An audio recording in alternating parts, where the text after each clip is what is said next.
Vamos ahora a Ecuador nuevamente. En algunas regiones de acá de Ecuador, ciertas enfermedades parecen más comunes que en otras.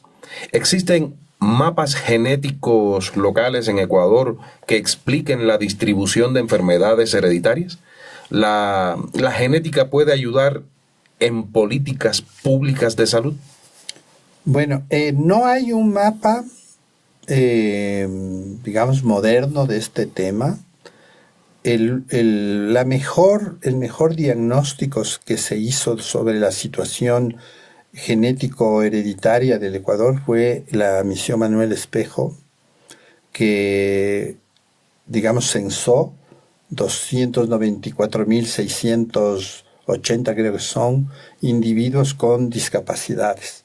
De origen genético, el 30% de origen genético, y luego pues de otro tipo de discapacidades. Y entre otras cosas, determinó que hay zonas del Ecuador que podrían explicar este 30% tan elevado, que son endogámicas y consanguíneas incluso, ¿no? Que se cruzan entre ellos.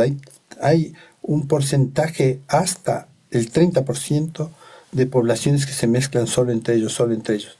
Eso hace que se prioricen algunas enfermedades, es decir, se homogenizan genes, aparecen enfermedades. Por eso es que siempre se dice que la fuerza del híbrido, ¿no? O sea, más mezcla, más fortaleza biológica.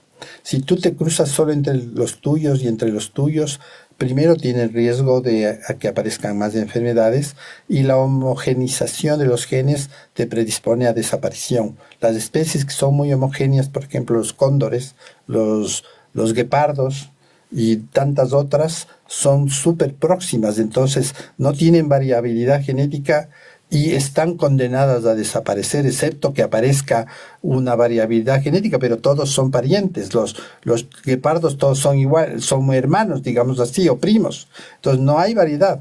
Y los cóndores ecuatorianos, por ejemplo, que tienen el mismo problema, todos son como primos. Entonces, si no hay variedad, van a desaparecer.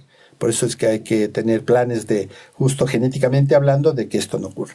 Y en los humanos pasa lo mismo. Si tú te cruzas solo entre tus familias, empiezan a aparecer problemas, ¿no? Hay un libro espectacular de la herencia humana de las realezas europeas que se llama La huella perenne, que es sobre toda la patobiografía de las casas reales y cómo al cruzarse entre ellos aparecían enfermedades desde la reina Victoria con la hemofilia, que es el primer caso reportado.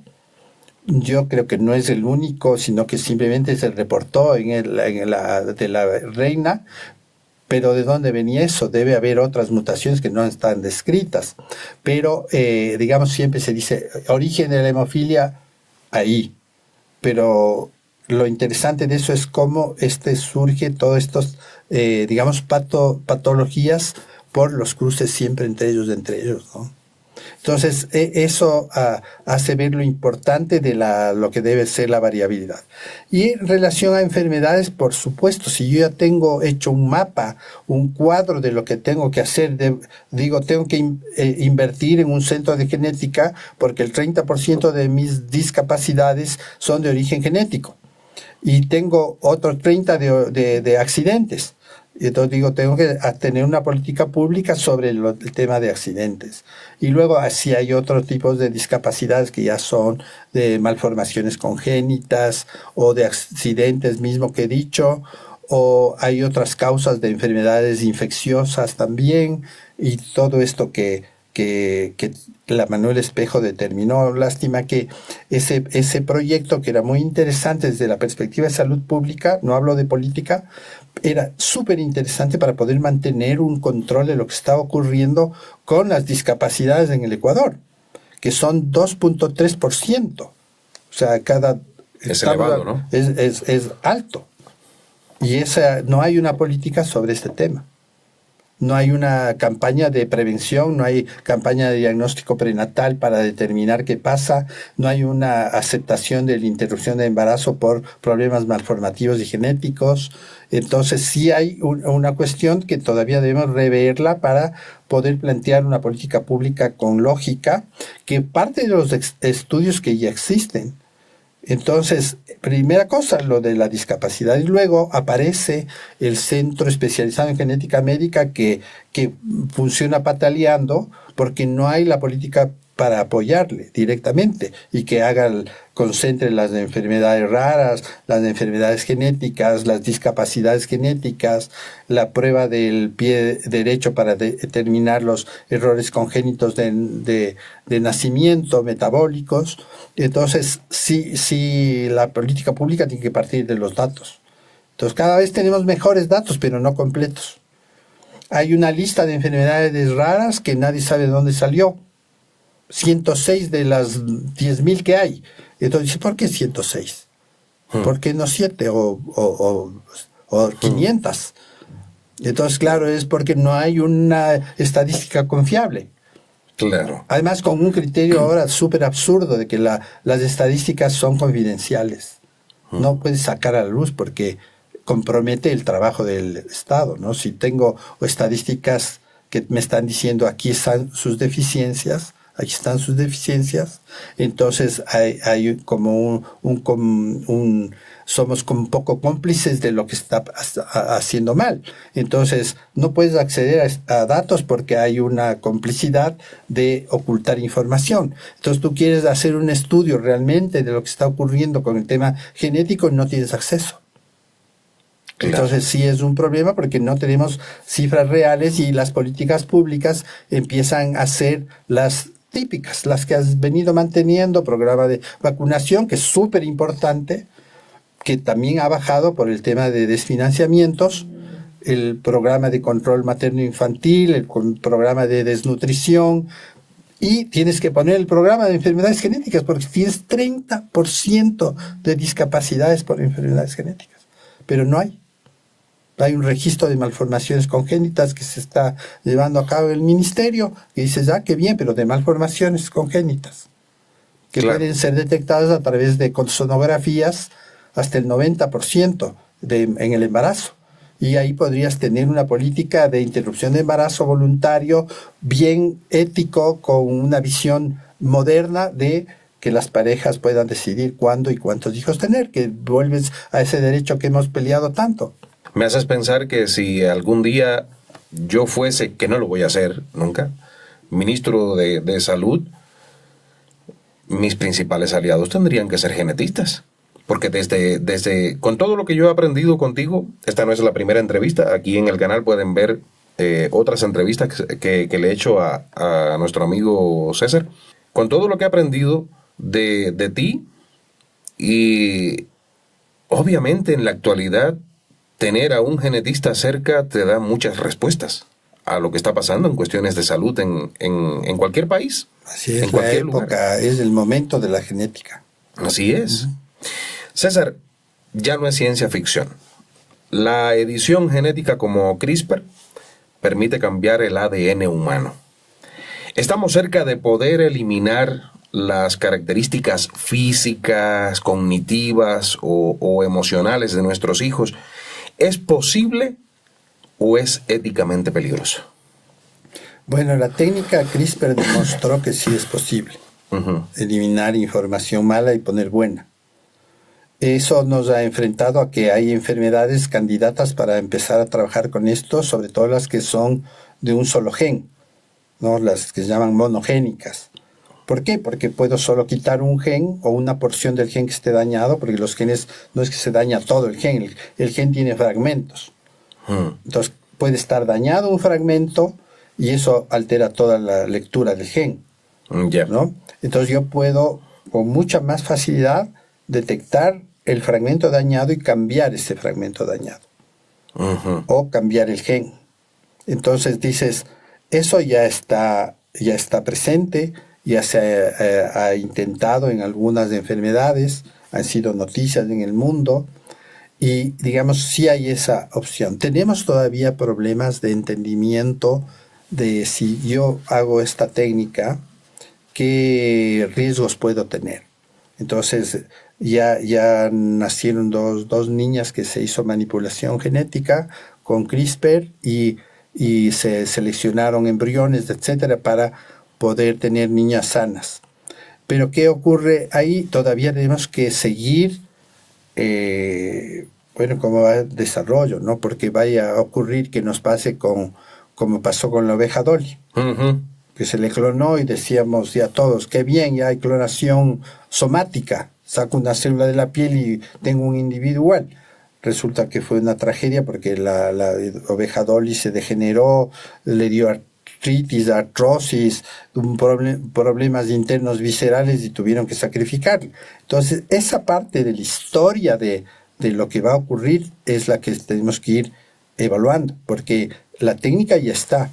Las enfermedades candidatas ya están: hemofilia, distrofia muscular de Duchenne, enanismo acondroplásico, que podrían ser las que podríamos ir solucionando. La mayoría de monogénicas, ¿no? Hay muchas monogénicas que no nos enteramos sino en el nacimiento y son mejores candidatas a las que tienen productos enzimáticos funcionales. Es decir, yo puedo cambiar para que el nuevo producto enzimático me dé una nueva característica. Una enfermedad estructural, como por ejemplo una alteración ósea, es más compleja porque ya está formado tu hueso o tus cartílagos, y entonces es más complejo. ¿En qué momento vas a hacer el cambio? El momento que hay la fecundación, teóricamente. ¿Y cómo sabes que viene mal? Entonces tienes que esperar. Entonces todavía hay una serie de dudas que no sabemos cómo ir resolviendo, pero que estamos yendo hacia eso. Hay estudios ya sobre, por ejemplo, bloquear todo el cromosoma 21 en estudios de animales para evitar el síndrome de Down. Entonces sí hay esos pasos. Creo que estamos en un momento muy, muy interesante el desarrollo tecnológico, mezclando lo que se llama edición genética con resultados positivos. El área de cognitiva no sabemos porque es tan compleja que no hay un gen específico de algo de lo que hablábamos, ¿no? No se ha visto el gen de la maníaco-depresión, por ejemplo, ¿no? De los desórdenes bipolares. Hay varios genes que están produciendo lo mismo. Entonces, ¿a cuál ataco? ¿A cuál suprimo? ¿A cuál estimulo? Todavía esa parte es más compleja, por eso es que está centrándose la fuerza en monogénicas, de un solo gen, fibrosis quística, todas las que estamos diciendo. Se me acaba de ocurrir algo, César. Se me acaba de ocurrir algo. Estás hablando del gen hace un instante. Voy a poner el libro aquí. Recuerden, pueden adquirir el libro de César en la UTE, acá en Quito, y accediendo al correo electrónico, ahí en la descripción del video y a su blog personal. Y aprovechen, pasen, regálenos un like y suscríbanse al canal si no lo han hecho y compártanlo para que más personas tengan acceso al conocimiento que nos está ofreciendo hoy el doctor César Paz y Miño acá desde la genética. Hablabas del gen. Estás hablando de edición de genes. ¿Esto es un gen? ¿Esto que tenemos aquí en pantalla? Ese es el ADN, ¿no? El ADN, si yo le saco de una célula y le estiro, mide unos 70 metros. En este unos 70 metros tengo 20.000 genes, 20.000 pedazos que son 20.000 genes. Entonces digamos que un pedazo de esto sería un gen. El gen está compuesto por estas partes centrales que son bases nitrogenadas. Estas rectas. Eso. Esas rectas. Adenina, guanina, citosina, timina, que es el lenguaje de genético, ¿no? O sea, yo puedo leer guanina, adenina, citosina, que representa la información de una proteína.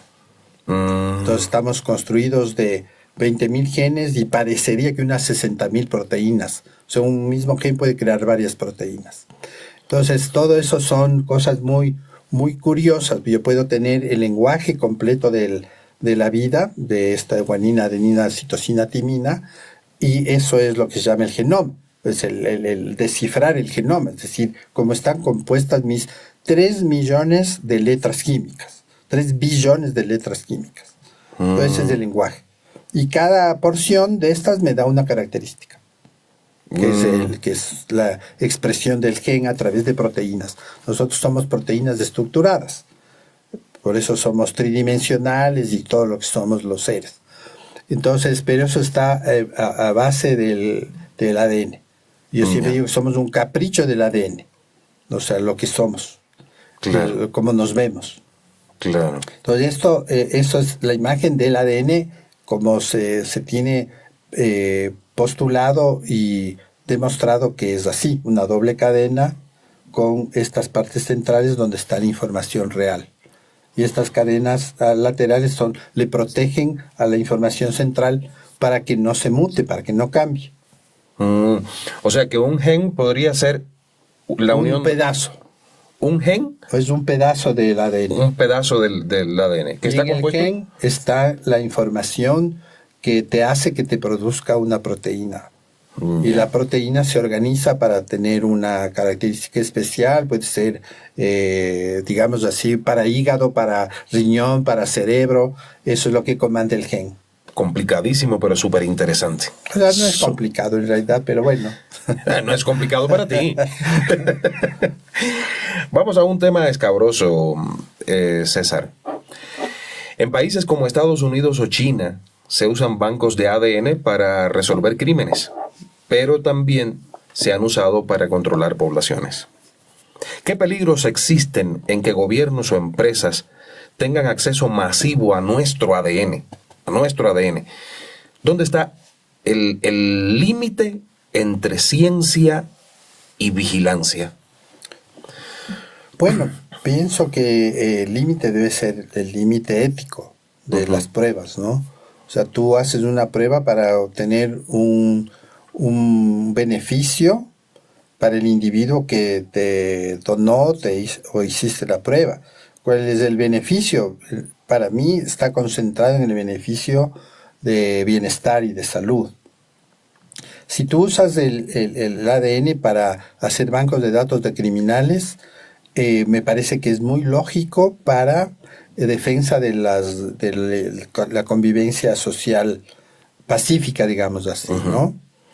Pero si eso te hace que tú a través del ADN puedas localizar personas o discriminar personas o simplemente a través de los datos del genoma puedes evitar que alguien tenga seguro social o que la atención de salud sea diferente o que no te den un trabajo porque tengas una característica genética que es privada total, pero que se filtre o que se la venda o que los gobiernos usen para este tipo de discriminación, eso es antiético, es inmoral, es antihumano. Entonces, desde esa perspectiva me parece trágico que exista esa posibilidad, simplemente, y que en ese sentido las personas tenemos el derecho de guardar nuestra privacidad genética de manera extrema, si no es en beneficio de la humanidad.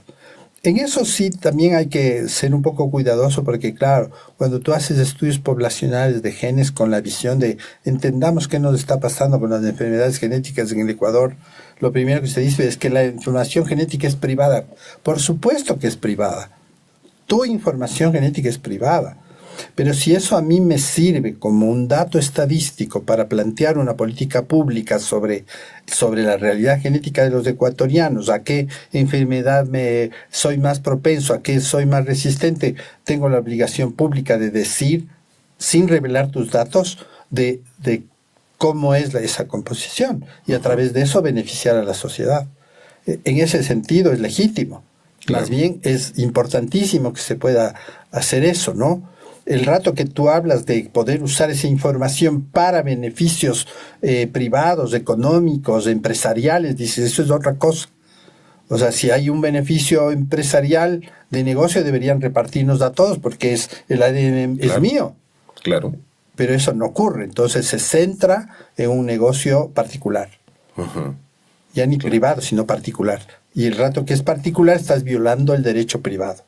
César, los restos humanos antiguos están revelando sorpresas que contradicen los libros de historia. ¿Qué nos dice el ADN antiguo sobre los verdaderos orígenes de los pueblos precolombinos de América. ¿Pudo haber contacto con pueblos africanos, asiáticos o polinesios antes de la conquista? A ver, me remito un poco también a las teorías que existen en torno a la cultura olmeca, a la civilización olmeca, y aquellas cabezas colosales con rasgos o africanos o polinesios. ¿Hay algo revelador desde el punto de vista de la ciencia que nos diga que sí? Porque de hecho tenemos también el pueblo Y, la población Y, en la Amazonía. De que sí estuvieron aquí los polinesios, por ejemplo, o de que sí estuvieron aquí los africanos antes de Colón. Los estudios de genéticos hacen postular que al menos con Polinesia sí hubo algún tipo de flujo, ¿no? Hay un marcador que se llama el marcador Q de ADN que está en la costa del Pacífico y está en Polinesia. Y no está en la parte sur de la costa del Pacífico, justo Colombia, Ecuador, Perú, y no más, que son las zonas más cercanas a la Polinesia. Claro. Y que los flujos de agua parece que podrían haber permitido esa llegada, ¿no? Entonces, cuando analizas este marcador, dices, oye, pues ¿cómo así tengo aquí y no tengo alrededor y tengo en Polinesia? Entonces parecería que sí, que no es muy antiguo, no se ha hecho un cálculo específico, pero dices, está ahí, oye. Entonces parecería que sí hubo flujos. De otras poblaciones parecería que existieron como migraciones que se mantuvieron aisladas con desarrollos propios y que produjeron como culturas, digamos, propias, ¿no? Los olmecas, los de Isla de Pascua, los chachapoyas, que dicen, oye, que tienes características diferentes, genéticamente son parte de población quichua, que es un poco producto de esta migración y que viene del Centroamérica, etcétera, y por ahí podrías decir, mira, seguimos siendo como herederos de eso, ¿no? De esos genes que vienen del norte, pocos de Indonesia. Entonces, eso hay. De África no se tiene evidencia de que hubo poblamientos, digamos, No masivos, ¿no? No hay una evidencia de que haya sido antes de la conquista. Se sabe ahora sí que la población negra de América vino del Congo, y que vino a la República Dominicana y de ahí se distribuyó, y por eso es que mientras más próximo a eso hay más población y rastros genéticos afros, ¿no? Claro. Aparte de que todos tenemos rastros genéticos afro, porque la población humana proviene del centro de África, todos los humanos. Claro. Bueno, ahí vienen algunas salvedades, ¿no? Los neandertales parece que fueron un grupo de homínidos que desarrolló de forma paralela, coevolucionó, pero desaparecen, se mezclan con los humanos. Los denisovanos pasa lo mismo, y hay otro grupo nuevo que ahora se me va el nombre. Está el floresiensis también. Que eran como diferentes. Claro. Intentos evolutivos que no progresaron, y el único que quedó fue el cromañón, que es el hombre moderno actual. Nos podríamos pasar horas y horas, pero yo sé que tú también tienes otros compromisos, y por eso estamos llegando a la última pregunta de esta entrevista. Pero no va a ser la última entrevista. Espero que no sea la última entrevista. Bueno. Estamos, César, en un punto de la historia donde podríamos redibujar, llamémosle así, nuestra especie. ¿Qué deberíamos hacer como sociedad con todo este poder genético que estamos acumulando? ¿Vamos hacia una humanidad más sana, más ética o más desigual? Bueno, pienso que el problema no está en los genes. Creo que los genes nos dan la opción de ser una especie interesante, importante, hegemónica dentro de las otras especies, porque Incluso aunque haya discusión en este tema, somos la única especie que hemos logrado hacer lo que hemos hecho como especie en el tema de desarrollo. Pero cuando ves la otra parte, que es digamos, el tema de desarrollo histórico, creo que somos un fracaso como especie. Cuando ves las guerras, el poder, las matanzas, no hemos aprendido de la historia nada. Y seguimos en el poder, las matanzas, en las guerras, en las armas.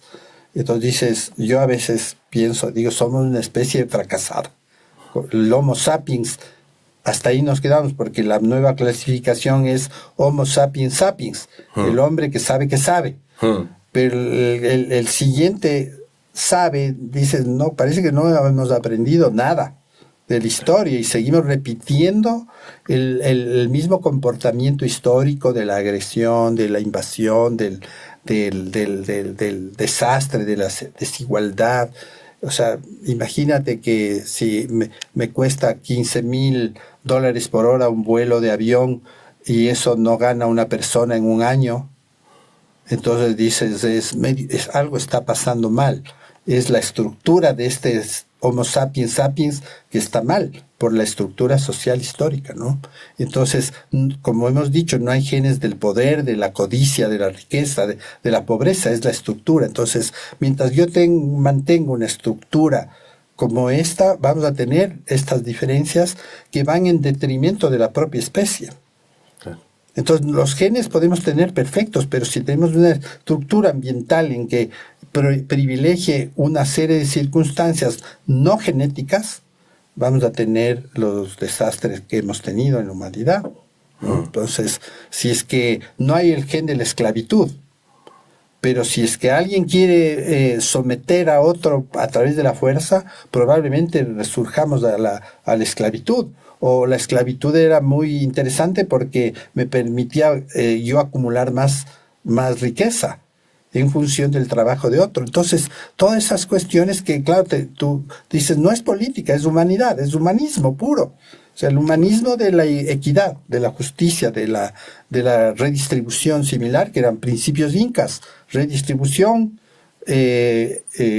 uso de la ecología y reciprocidad, que son lo que hemos olvidado, ¿no? El tema de la reciprocidad y el tema de la redistribución, que nos darían como sociedades mucho más equilibradas, más justas. Pero no es genético. No hay los genes, es de estructura social.